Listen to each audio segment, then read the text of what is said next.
Tak tohle video. Ahoj vodičové. Dneska to bude o tom, že vy musíte napsat Do komentářů na nás otázky. a My na vás zodpovíme nebo odpovíme. akorát asi dneska to nestihneme. Dneska to nestihneme, protože dneska je neděle a Julča jede dneska domů, ale v týdnu se vrátí. Jo, takže uvidíme se v týdnu a uděláme tohle video. Já vám řeknu i jako, že kdy se vrátí. Bude to v pátek. V pátek se ne. Ve středu. Možná ve středu se vrátí, ale já si myslím, že 100%, protože pak ona jako bydlí úplně ona bydlí prostě jinde. Než bydlí. Bydlím já. My jsme vlastně jako sestřičce a jezdíme tady babičce o prázdninách.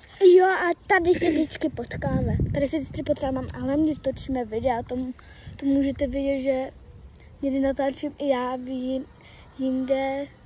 Julča teda nemá přístup, takže ona tam vlastně nemůže natáčet, protože já jsem jí jako nedala jako teda, aby třeba si mohla takhle vzít kameru a hello guys a jako takhle, víte. Já ho mám vlastně na starosti, ona ho nemá, ona je jenom jakože můj host. Jo. Vždycky o víkendu se setkáme a viděli jste vlastně na jedním videu, kde to je tam jsem já a dělám muha a pak tam šla Julča a pak tam byl ještě můj host, který se jmenuje Amálka. Ta teda tady vůbec nebude, jako v jakých videích se ukáže, ale určitě 100% tady tam nebude. Jako často já, anebo jako... Ano, jako já. Tahle má na starost každý den. Takže jenom takhle si vám to chtěla shrnout, že třeba ta holka tam prostě nebude. A to je asi všechno. No a nezapomeňte do komentáře napsat na nás otázky obě. Ale přeci musíte napsat. Jste nejlepší nějak na tu otázku? Ne, si nej musíte napsat. Jakože srdíčko,